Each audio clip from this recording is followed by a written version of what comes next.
Welcome to Product by Design with Kyle and Eva, a podcast about product management and product design, where we'll talk about subjects from product strategy to inclusive design. Every episode, we just have a good conversation about all the things that you may already know or not know, and occasionally we'll have a guest from maybe engineering or other product managers and designers to talk about all these topics.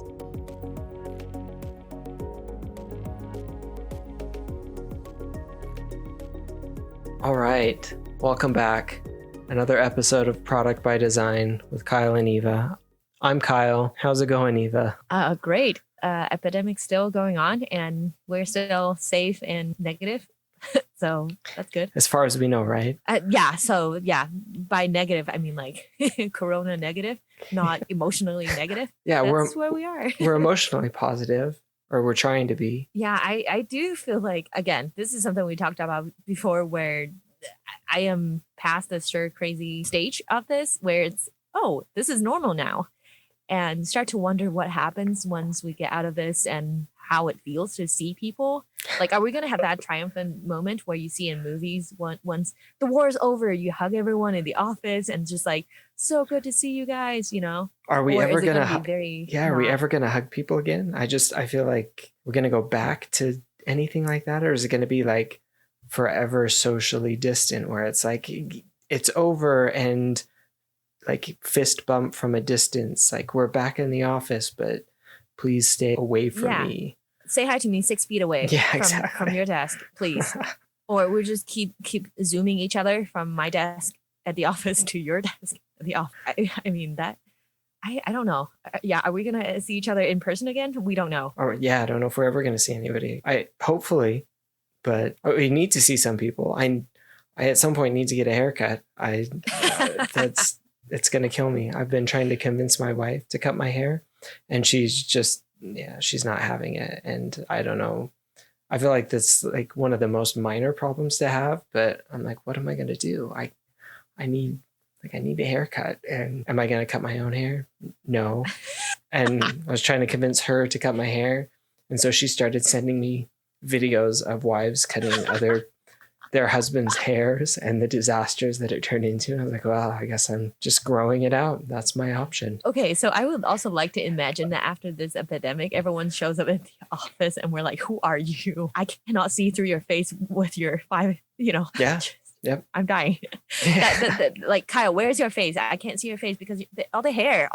Yeah, that is so interesting. We're full quarantine mode where no haircuts, no shaving, nothing. It's just.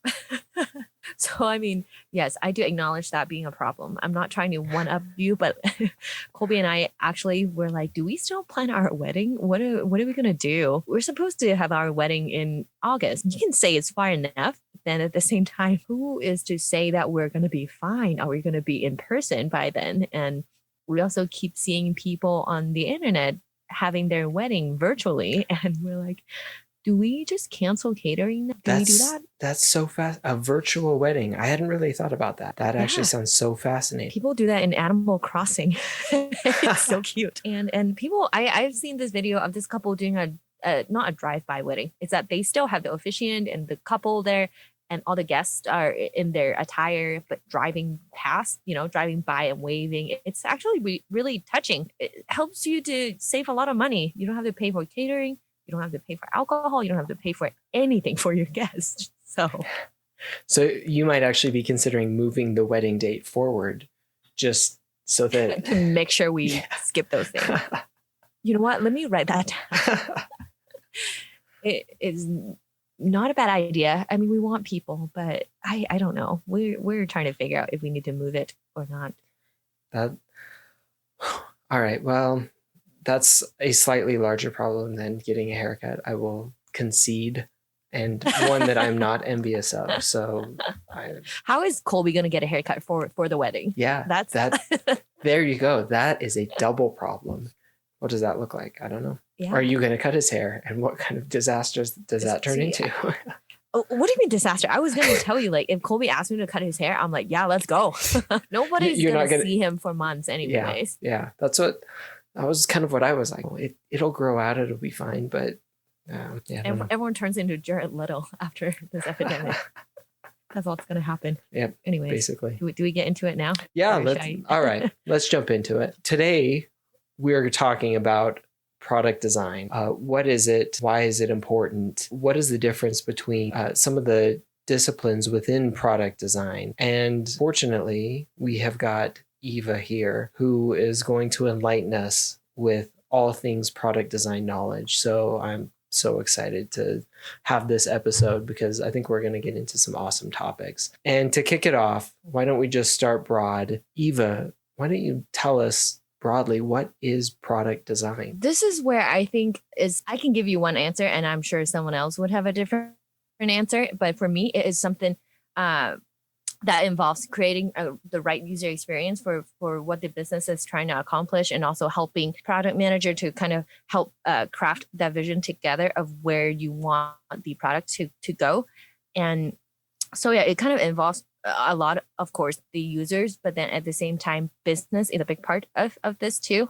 And yeah, so that's the very, very, very quick answer from me. And I have to apologize for my sniffling because I am having the corona, not corona. Why did I say corona?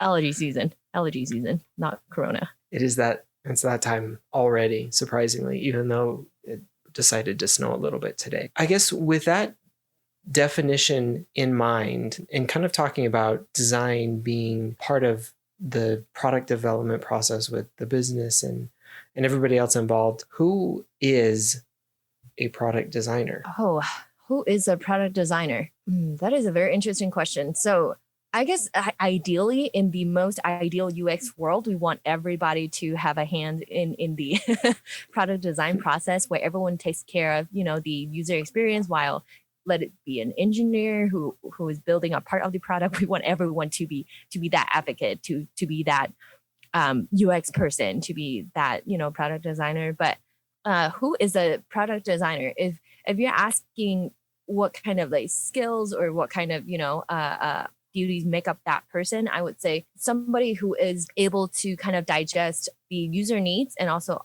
business needs, and then kind of put the two together. And of course, almost miss the technology constraint and what we can or cannot do with the technology.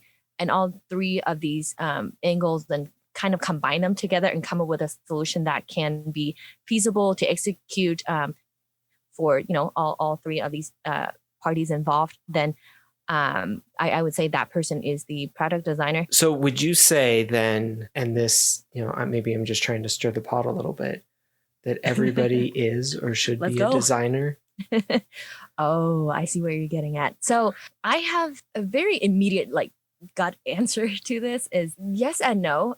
Why I want to say yes is kind of same as what I talked about a second ago, where everybody is designing the product in a way. It doesn't matter in what way you're making contribution. Let it be, again, engineer who is building, literally coding about, how the technology supports this task that the user has to perform. And in that way, there's a lot of invisible decisions that are being made. And sometimes the way they build can change, right? Depending on if this feature is going to accommodate for, let's say, 200 people that have very similar habits versus, 2,000 people that have a wide spectrum of, what they're trying to do with this particular feature.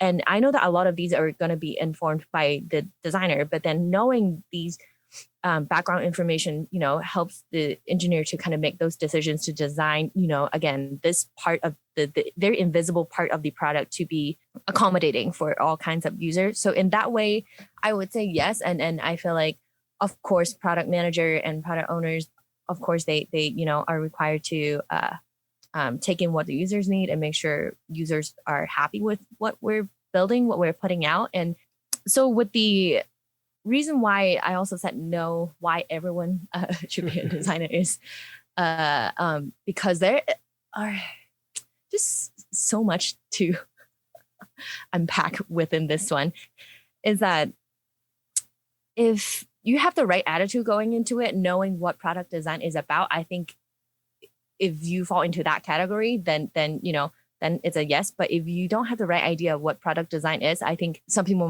might go into it thinking, oh, it is a lot of visual design, a lot of UI design, a lot of very, very fun feature building every day, that doesn't kind of give you the satisfaction that you're looking for. Or if you don't want to worry about, let's say, business needs, then that also doesn't make you a good product designer, right? Because you're going to come up with ideas that are really fun and the user might love it. But then at the same time, if the business doesn't have the, capability to support the resources, or if it doesn't align with the direction that the business wants to go, that also will create a lot of, tension between the business and the product team. So those are just different reasons, different limitations that will come in if we don't have the right attitude approaching product design and what everyone is hoping to create. So yeah, that's kind of how I see it.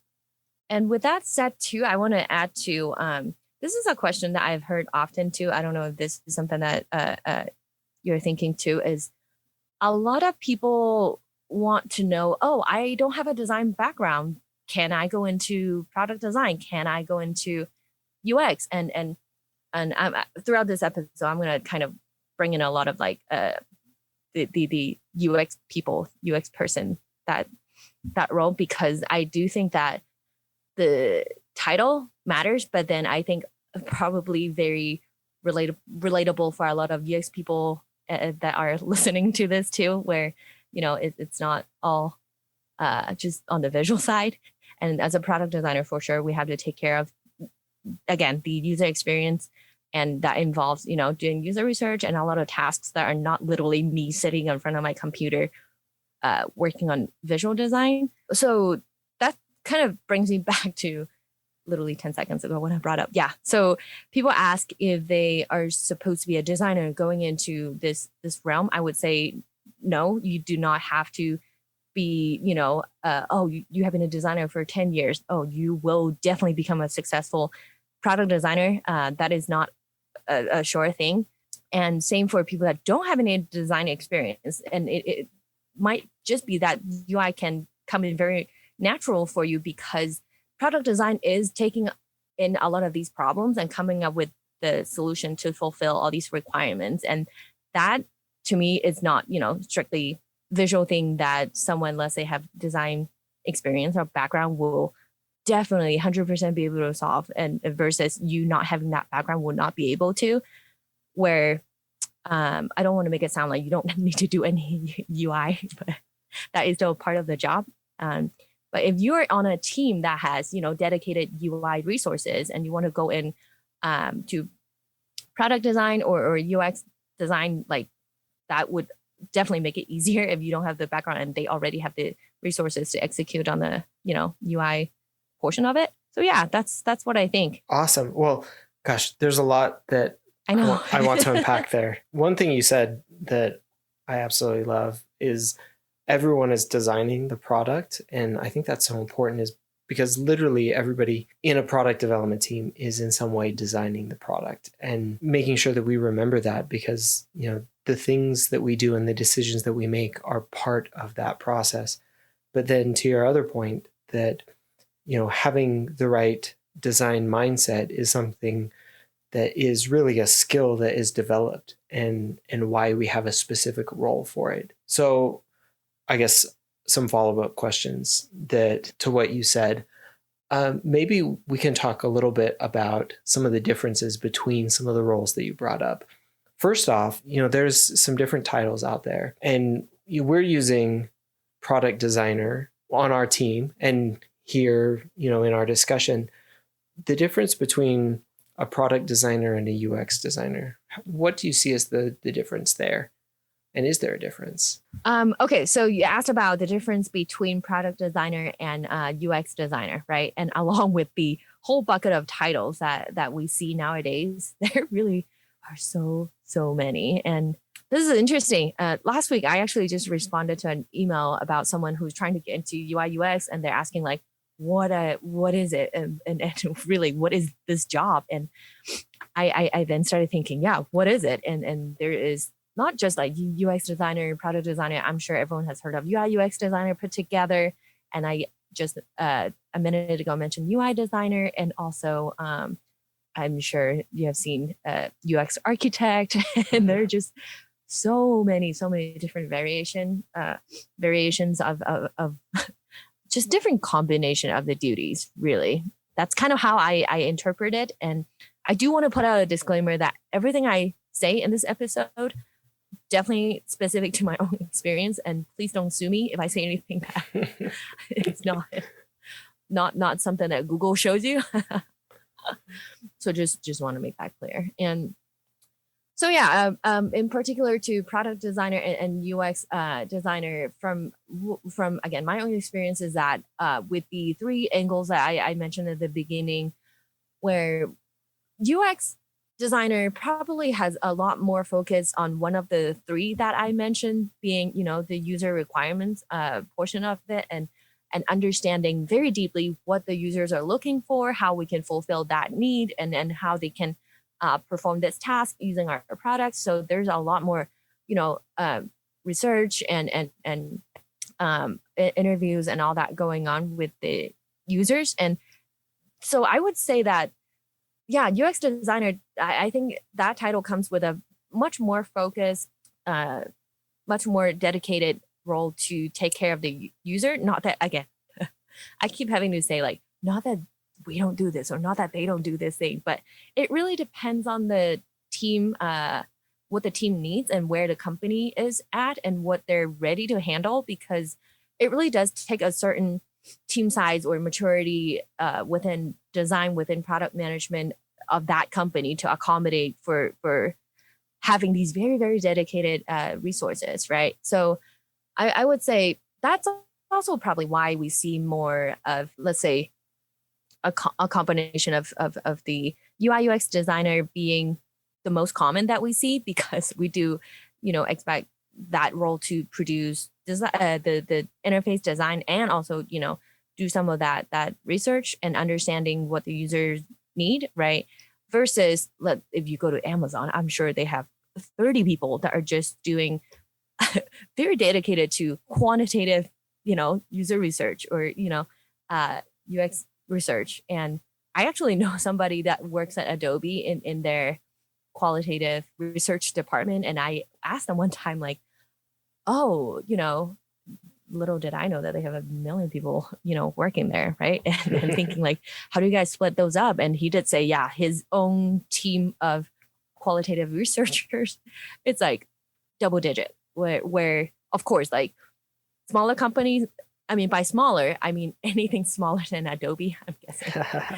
Of course, we won't be able to support that amount of dedicated resources. And so, yeah, that was a lot again. And going back to the question of product and UX designer, and I think I covered a lot of what my own feelings and thoughts on that topic. And so, yeah. Nice. So I think that's a really good summary and a good reason why, in kind of making the decision why, for example, on our team, we wanted to focus on specifically with the title, why we wanted to have product designers instead of UX designers, kind of the holistic view of the whole product and designing for that and taking into account users. Obviously, that's a big part of everything that we do, but also the company at large and ensuring that everything that we're doing is part of that broader experience. And again, not to say that other designers aren't taking that into account, but that it was part of the focus of what we were doing. And so I think that's a good point. So talking about some differences still, what is the difference then between some other design disciplines, web design and product design, for example? Yeah, I'm like ready to pounce on this one. So this is something that I think a lot of people actually wonder, like, well, what's the difference? Why do we have to make it so different? Also, in the industry, you will start to see UI UX designer working on websites, right? So that also blurs the line a little bit, where that's not a product, but then they're using UI UX as their title. How does that work? And so actually, this came in very timely. I think it was about half a month ago. I have a screenshot on my phone in my hand right now. I'm looking at it. So on Twitter, this designer, I need to say her name right, Nicola Rushton. That's her handle. And so she started this tweet about so many product designers who, at least according to their own portfolio, have only worked on websites. Am I crazy, or is it kind of not product design if only interactions the user has with the experience are just read or fill out contact form, right? And then she added which I totally understand why she added this. She said, no shade to web designers. It just feels like a slightly different skill set. And I don't know if it's useful to any of us to combine them under an inaccurate title, which again, I think this, oh man, that day Design Twitter was ready to go. And as you can guess, a lot of people are very worked up of of course they are. And then of course there's another side of oh, well, I think you're right. They're not. And my personal view is probably leaning a little closer to Nicola. Is that how you would say her name? Nicola. Sounds about right. I'm so sorry, Nicola, if you're listening. Anyways, I doubt that she is. But I think it is a very important question to ask. And I'm so glad to see that she brought it up and getting everyone so worked up, is that I think that there is a big difference between web design and product design. And reason being, there is a lot more components that are interactive, and the components have different system states attached to each of them. And where a website that provides, information or has contact form, has a lower level of interactions that is involved in that experience, where good example is, this is actually brought up in that thread too. Some people brought up, what about web apps? Are they not, product? And I would say that of course, a web app is a product, it's an application, but it is still very different than user coming on to see, to find information about the product, right? And that's a very different experience. And anytime, I guess for you listeners, next time you go on a web app, you can just kind of start to click around and just start counting how many system states you're encountering of for using a Spotify example of okay, what happens if I drag this? What happened if I open this menu? What happened if I, add this song to this other playlist? And what happens if I add this song to a playlist that already has that song? These things can happen in the container of web, but it doesn't, make it easier to build and to give to someone who doesn't have the appropriate skills to, make sure that experience is done right. And yeah, so that's kind of my feeling on that. And so I do think that it is important for us to make sure the person that you're hiring for, let's say, is, I guess it depends on the angle that you're coming into. And I can totally see someone who's oh, the titles, their titles are cheaper to hire and their titles are more expensive to hire. And then if someone who doesn't have a lot of, understanding of why these positions are different, of course they want to hire someone that doesn't cost as much. That and that might be, right now, from what I understand, the title web designer is not as expensive, right, than product designer or UI UX designer. And there is that kind of, it's not a food chain. What is a good word for this? But there is a difference in the skills that is needed for each position, and that kind of explains why they're paid differently, right? So anyways, man, I get so excited to talk about this, and I'm sometimes where have I been? How did I get here? So that's kind of how I see where product designer and web designers are a little different. And so yeah, that was a lot. First off, shout out to Design Twitter. We love Design Twitter. Yes. Everything about it is great. Hopefully we can get back to normal Design Twitter soon. I feel like we haven't seen that quite as often now, with it being basically taken over by everything else. But hopefully, I don't know, maybe it's just me. I haven't seen quite the heated debates taking place on Design Twitter over the past couple of weeks. Anytime when there's a fight, I'll send those to you. Yeah. So going along those same lines then, maybe let's talk a little bit about the difference between visual design and product design. You kind of touched on it a little bit, but what do you see as some of the differences and kind of overlap between the two? When it comes to product design and visual design, I think, okay, let's start talking about what visual design is really quick. So visual design is probably the most straightforward, and even my mom probably can understand what visual designers do. That's also kind of where I started, because I went to school for literally just graphic design, right? That's where I think a lot of people also started playing with Photoshop, playing with illustrators, and then you branch out to other products that help you to kind of get a glimpse into the other disciplines, right? And I think it's very common for someone to start there and then move deeper into whatever discipline you go into.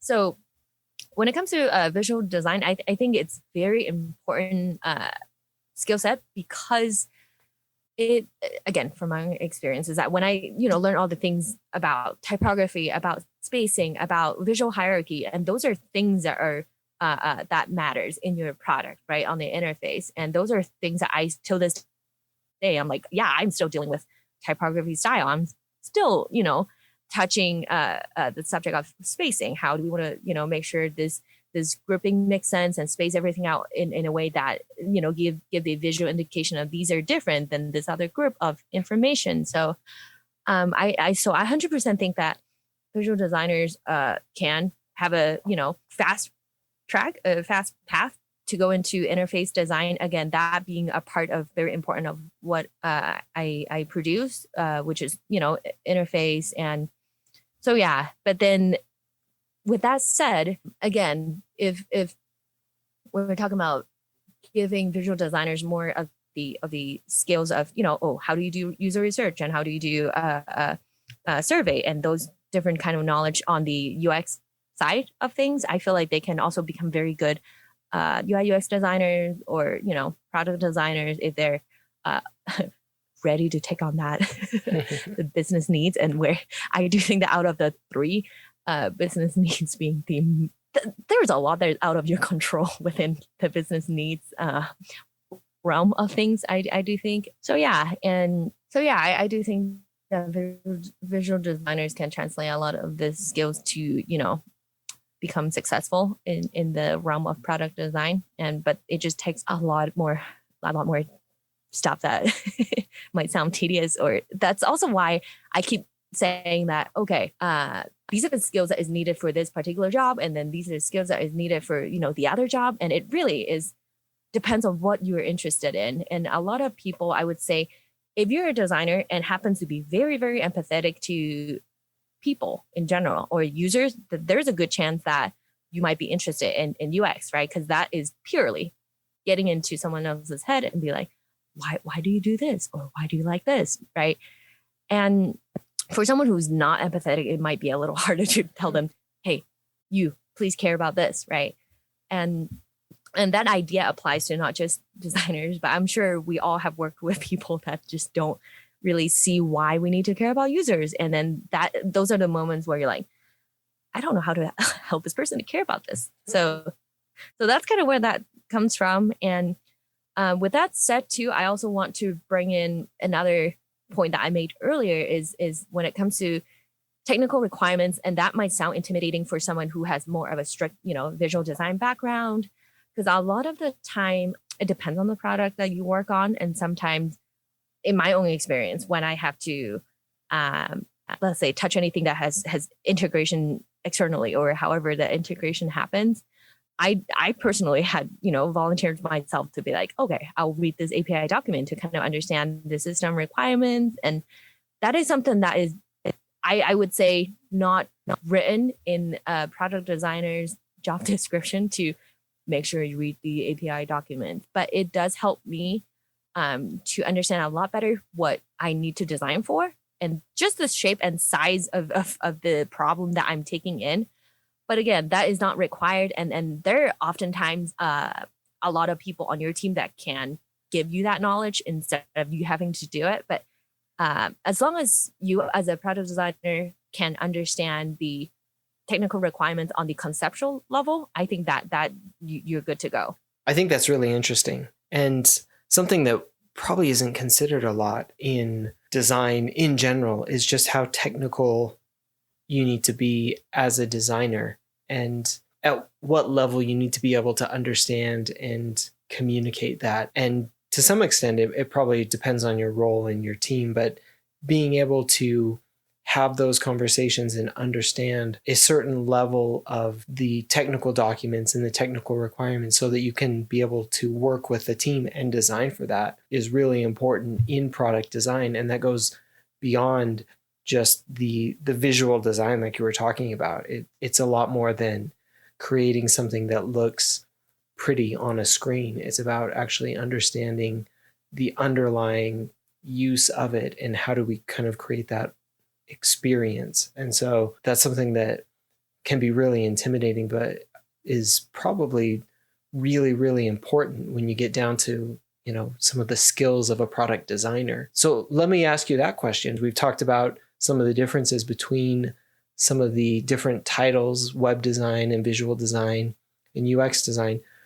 So what do you think are some of the key skills for good product designers? I feel like this is the answer that not a lot of people are going to feel excited about, because my answer would be, this is probably not even some people expecting like what a designer would need to do or be able to do. But in my own experience, I find it very helpful if I have a good understanding of all these parts that I mentioned when it comes to the business needs, and of course the user part and the technical requirements. And that has become a very, very important skill for me, because anytime, when I come back to my own desk and start designing, having these knowledge and having the right conversation with these, individuals that own these other parts, help me to make sure my design doesn't, oh, let's bring this design to a meeting. And then you'll hear, 3 other people asking like, why is it this way? It doesn't work with what we can build or what the existing foundation of the product can handle. And that can be very hard to respond to in the middle of a meeting or in the middle of like a design review or whatever that scenario might be. So that, to me, just having that good bird's eye view on all 3 of these angles have been very, very helpful. And that also leads to my second point, being very willing and open to talk to different people on the team to get the answers that you need, and knowing how to ask the right question. Definitely very important to help you to kind of not have to, again, maybe you really don't have time to read the entire API document to understand what is needed. But if you can find an engineer that can sit down and just quickly go through, let it be a whiteboard session or something that they can, whatever tools they need to use to explain to you what it is. And that conversation can be very helpful. It doesn't, always, again, going back to what I said earlier about technical requirements, you don't have to know everything, but just get the right person to explain to you like these really nitty gritty parts of the landscape, I guess, is very, very important. So I also don't want to make it sound like this job is just so dry. It's all about, talking to people and taking in all these, non-design related requirements. But then I would say also it is so important to have that FaceTime with your users or whatever way you can have that interaction with your users. And that almost actually trumps the other parts, because the other parts, they will tell you when you do something, like I said, the system cannot accommodate or business cannot support, someone will tell you that in a meeting. But then when it comes to what the users need, you are their person. And if you have a UX researcher, if you have any, UX related personnel on your team, then that's great. But then at the end of the day, when it comes to the user requirements, I think that still falls on you as a product designer to bring that to the table. So yeah, so I guess how I can summarize this is that talking to the right people and having the right concept of the limitations and what possible help to inform your design, so that you don't you save a lot of time actually by understanding all these requirements up front.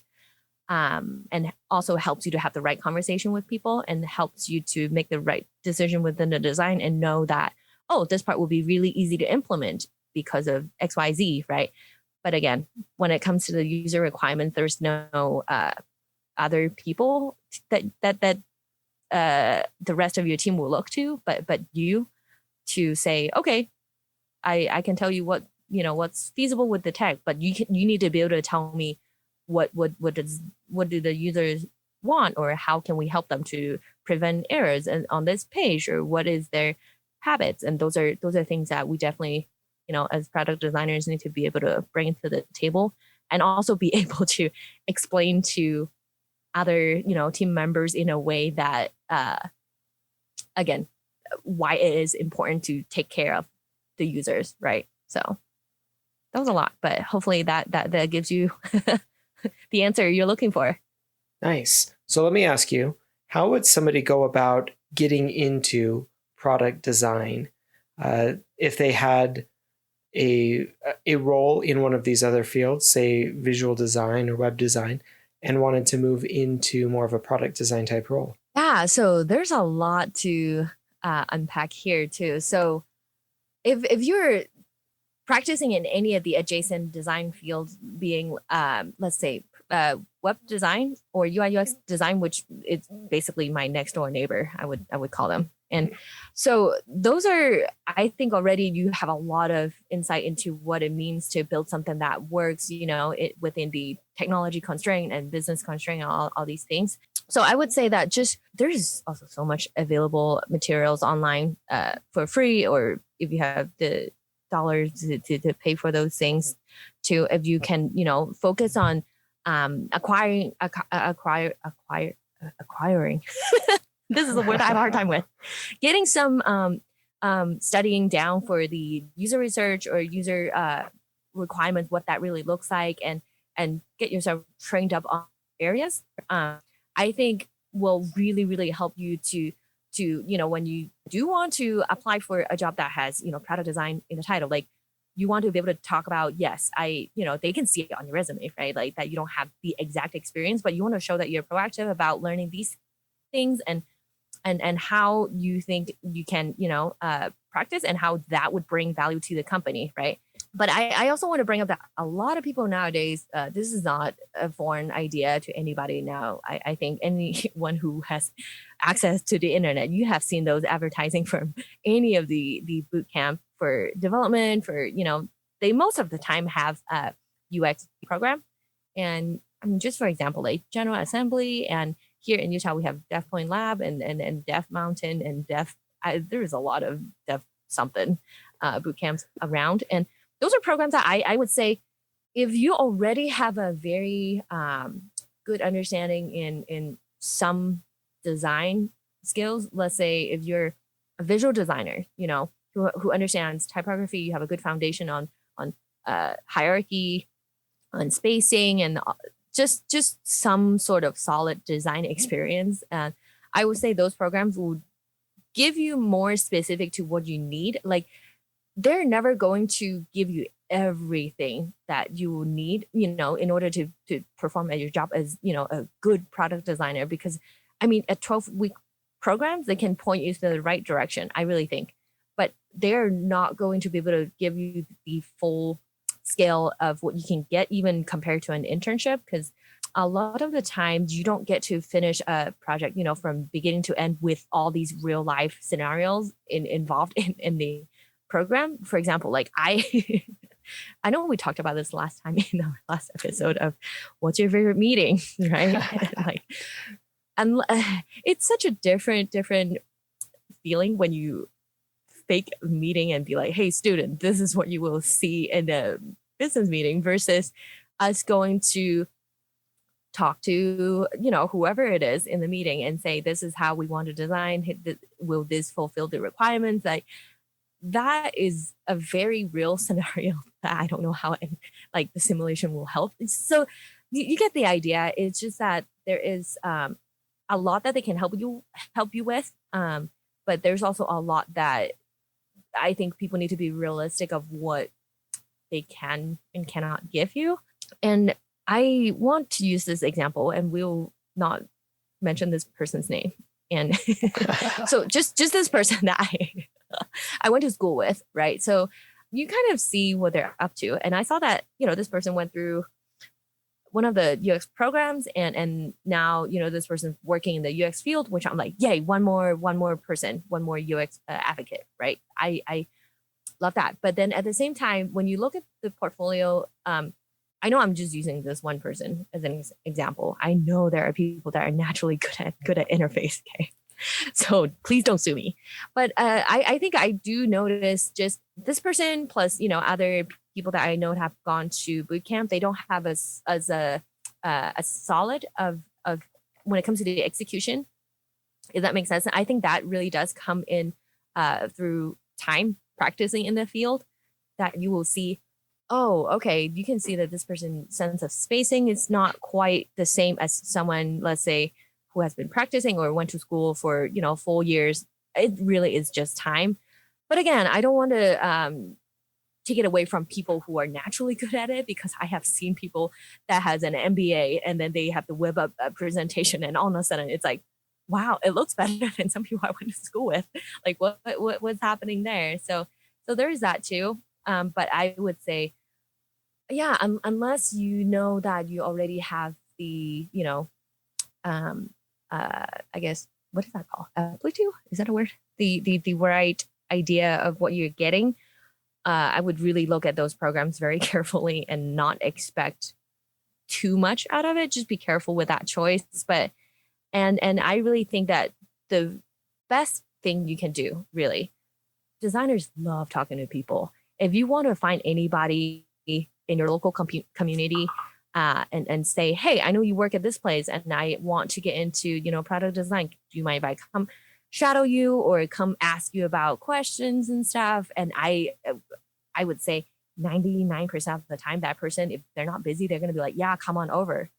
Us designers are weird people, but we love talking to people about what we care about. And I'm sure, actually, you know what, product people in general, we love talking about product. We love talking about user experience. So yeah, I would say that is probably the most effective way to know for you specifically what you need, instead of going into, again, committing quickly to a boot camp or feeling lost about, that's just impossible because I'm only, doing visual design. I don't know about any of these requirements. Like, I really recommend you to reach out to, really just try and reach out to local design community and see who wants to, in a way, mentor you if you really have, the will to do it, because it does take time. And but yeah, it's actually really fun for the designer to have that conversation and kind of talk about things that, we like doing to someone who wants to know what we're doing. So nice. Yeah. I think that's really, really interesting. And the fact that you can reach out to pretty much designers in general and get feedback, I'd say, is probably one of the best things. Not just feedback, but get a better understanding of, like, what is it that designers do, product designers do, and is it for me, and do like some shadowing and mentoring and things like that. I think that's probably like one of the best things. And I've heard, I hear that all the time from just designers in general. Hit us up and, we'd love to talk with you. Yeah. And that sort of thing. So totally. Yeah. And in fact, I would say that if you're working any full-time job right now, or even part-time, sorry, I don't know why I mentioned full-time job, any job right now, if you look around, there's probably a designer somewhere in your company. If your company happens to have a product design or UX, team there, definitely go reach out to them. And in fact, like, somebody from our company in the sales department actually mentioned, hey, I want to come and see what product design is about. And then I was just like, yeah, come on over. And then he sat with me and I showed him, like, just, yeah, this is what it looks like, and user flow. This is what I built. And it could be very, very casual. That probably goes for all just product people in general. Like, if somebody wanted to know more about what we do, I just can't imagine any of us being like, we don't have the time or don't want to talk to you. It's more like, yeah, come on over and learn more about what we do and product in general, and help us spread the word to everybody, because we want you to do that. Whether it's in our Totally. company or outside of our company, we want more product people, product designers and product managers. We want everybody to be product people. Exactly. And I want everyone to be UX people Yes. to advocate for the user and do all of the things that I want you to do. Yes. Yep. Yeah. Kind of going along those same lines, how do you get your company kind of on board with product design? I know this is something that we've talked about a couple times already, but what would be some of those things that you could do within your company to get more people aware and on board with product design? I love this question. So, if you happen to be working anywhere that even if your company doesn't know that they're building a product, if you can recognize that, oh, they are building a product somehow, and someone is probably doing the design, or it might be you who is the designer for that thing, right? So anytime when you see that happening, you are doing the job of UX or product designer. It depends on what type of involvement you have. And I would say that also identify what kind of work you're putting into that relates to, like, let's say affecting conversion or affecting the efficiency of how this particular piece functions. And that is actually a good selling point, and say, this is actually what product people in general, and again, if you're a designer, then product designer love doing, is to take those and kind of quantify that and say, okay, this is actually what we like to do, and we would like to build a team that keeps doing those optimization and kind of bring in that dollar amount when we're able to find the problems and kind of come up with a solution to help the business to reach a certain goal, or help the user to again just gain better efficiency. So I think I would actually suspect that there are more people doing product design than they realize that they're doing. So yeah, I feel like this is probably a topic that we're going to have to just like take into an episode. Like, how do you get your company on board with to buy into it? Yeah, to buy into these different things, because I feel like there's just so much to unpack with each of them, and Yeah. it's such an important one too. Anyway, Yeah. So I also wanted to add to this topic is that most of the time, I think we hear that too in our own company. Even we have product design team for about a year now. There's still that misconception that, oh, product design, you mean design, and you mean visual stuff, you mean making it pretty. That's kind of where a lot of people will say why this is not important, and also why you can then bring those numbers and say, no, we actually care about user experience. And what does that mean is making sure using your quote from last episode, and I guess every day, is that we want to make sure we build the right thing and come up with the right design solution, so that we don't have to come back and rework, and then okay, actually this is a very common scenario that I know you have seen many times, I've seen many times, and everyone has seen many times, where, okay, let's just make this one thing and put it out and see what happens, without taking care of what the users actually need. And then you go into a meeting and they're like, no one's using this, or this is not working, but the technology is working. So why isn't one using it? Why is it not working for the users? And then they would then start wanting to investigate why it is not working for the user, right? And we don't want to have that scenario happen and then have to go back for a rework, right? And that's also, again, where product designers are helpful to come up with the right design, the right solution that works for the users, also works for the business, and again, working with the product manager and coming up with the game plan of how we come with the right design solutions to accommodate all these requirements. And so yeah, it's such a good point. And how do you help people understand that upfront value and lack of rework when you can't really see it until you make some of the mistakes. I just thought of some scenarios, both in product that I've seen in the past and that, we're seeing right now. We can technically get things out, but they won't necessarily work in the way that we're intending.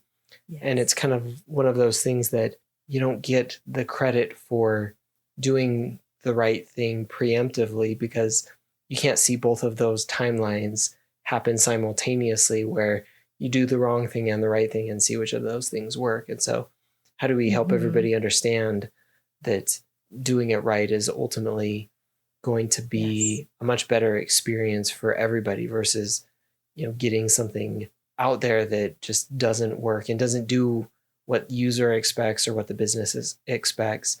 And then we have to go back and figure out why it didn't work and rework it. So yeah, no, we'll put this on the list. This is definitely another podcast episode. I just want to bring up that, like, you can't see it, but Kyle was holding his head like he has a headache, and I feel that pain. And one thing to add to this, sorry, this is like a 5-hour long list of this is what you can do, 500 things. And so one more thing I want to add is that if you do want to convince your company, oh, this is needed, and make it very clear that this is not a one-time project to say, oh, we want to build things right, and after that, like, we just let it go. That is not the point. The point of product design is that there is a future that product designers, we have to be involved, right? Because first, we make sure the initial launch is done right, taking care of the users. And after that, we observe and we continue to understand what the users are looking for with the initial build that you have successfully launched, and what happens there, and get real data of what's happening in that space. And in, let's say, somebody who's using your product for a week, their behavior might be very different than someone who has been using it, for 5 months, 6 months, right? And I think within that space, you have also a lot of data and a lot of behaviors that you can understand, and so that it pushes you to kind of, again, just continue to iterate on the product. And then within that too, you will be the person who comes up with ideas that, oh, okay, this is what the users are doing. Why are they doing that? Oh, okay, sounds like we need this new feature, or we need to change how this behaves, after a certain point, whatever that is. It just needs to be very clear to the rest of the business that really product design is not about the initial build, which I think a lot of people are still seeing it as an agency style, come in and give us a design and goodbye. and that's when we can say, oh, okay, let me tell you more of what I can do for you. I can help you to optimize after we, build it right, and observe what is happening there to capture more of the, again, success that we would, otherwise miss. So yeah, that's a very important point that I really want to make very clear. It is not a one-time happening. Such a good point. So good. Thank you. Thank you. Yeah, love it. Don't sue me. The other stuff that is not good, don't sue me, please. No, this has been great. All right. Well, should we wrap it up there? I feel like we could probably talk a whole bunch more about this topic. So I think we can put it on for some more episodes, because I think this is just such a good topic. 6-part series. Yeah, like another 6-part series. Cool. Yeah. All right. Awesome. Well, thanks, Eva. I think this has been awesome. Do we have any shout outs that we wanted to do here at the end? I guess the designer that I mentioned earlier, Nicola. Yeah. I need to DM her. I actually reached out and I was like, hey, thanks for starting that conversation. I guess I want to give another shout out of thank you for stirring the pot, and then so that we can have a very constructive conversation on design Twitter. I think it's very important to bring out why it's different. And I know that the reason why we want to make it clear why these jobs are very different is really not to be elitist about it. It really is to help people to recognize, okay, these are the skills that I need to acquire before I can, deliver what people are expecting, or go into an interview knowing that's what they're looking for. So we want more people in, and by making these definitions or requirements very clear, we want you to go after those things and make it happen. It's not really to be like, well, you're not a product designer, So that's kind of my perspective. And again, just shout out to Nicola for starting that conversation. Nice. All right. Well, we'll give a shout out to Charles Alderton, who was the inventor of Dr. Pepper, which has been sustaining me for weeks. And my son asked how Dr. Pepper got its name today. And I was like, I have no idea. And so we had to look it up. And apparently, well, the folklore is that... Folklore? Yeah. What is this? That so he invented it, and then apparently the person that he was working with in Texas wanted it to be it was, I think, Morrison's store. He named it for somebody whose name was actually Dr. Pepper. Which he fell in love with Dr. Pepper's daughter, and so he named it. That's what they say. I don't know, but nobody knows for certain. So we may need to investigate this further. What is the real origin of Dr. Pepper's name? Nobody really knows for certain.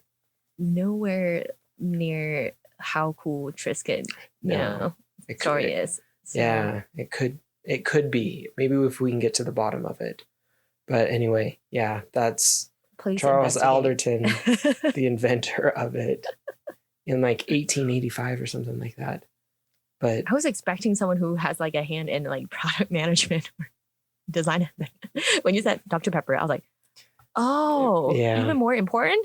Yes. I have just, well, for next time, I've got another one that is more product for next time. Still revolves around the same subject, but I do love these like weird little Costco Triscuits. Things I just did not know. Yeah, we've got quite the supply of Dr. Pepper, and it's been sustaining me in everything. I drink way too much Dr. Pepper right now. But yeah, I was just like trying to decide in my head, like, do I say something about, I think there is a trend of people soda shaming other people that do drink soda. And I was like, do I want to become one of those people that shame other people that drink soda? I don't want to become one of those people. But yeah, I just personally, I don't drink soda, and I drink a lot of tea. So that's kind of my water supply. It's just pure tea. How much are you drinking? Too much. Like percentage. How much water to Dr. Pepper ratio are we talking? It's just pure Dr. Pepper. So 1 to 0. Yeah. No. This my mug. I fill up my mug with water, and I drink water. You say it's water, but I say it's water, but there's no way that, there's no way anybody can tell, which is why I put it in a mug so I can have extra Dr. Pepper during the day and nobody can know. Nobody, please, nobody open that lid. Yeah. Yep. Who knows what's in there? So I know we can be on Zoom calls all day, and I can drink from that mug, and it could be Dr. Pepper and nobody knows. I guess then you sugar rush all day. Diet Dr. Pepper. I should caveat that. It's Diet Dr. Pepper. So and there's no sugar rush. No sugar rush. Just for the caffeine. I need it. Oh, see, I do tea. I mean, I drink tea for that. So I get it. Yeah. So yeah. Right. There it is. I guess that's our episode. Our drinking habits, and I guess we kind of talked about product design, mostly on our drinking habits, and that is it. All right. Goodbye, everyone. Have a nice day, weekend, whatever time it is that you're in. Goodbye. Thanks for listening. If you enjoyed this episode, be sure to subscribe on your favorite podcast app. You can find out more about us and our podcast on our website at productbydesign.co. You can also follow us on Twitter at prodbydesign. That's at prod_by_design. You can follow me on Twitter at Kyle Larry Evans, and you can also find Eva on Twitter at Yan Chow Chow. See you next time.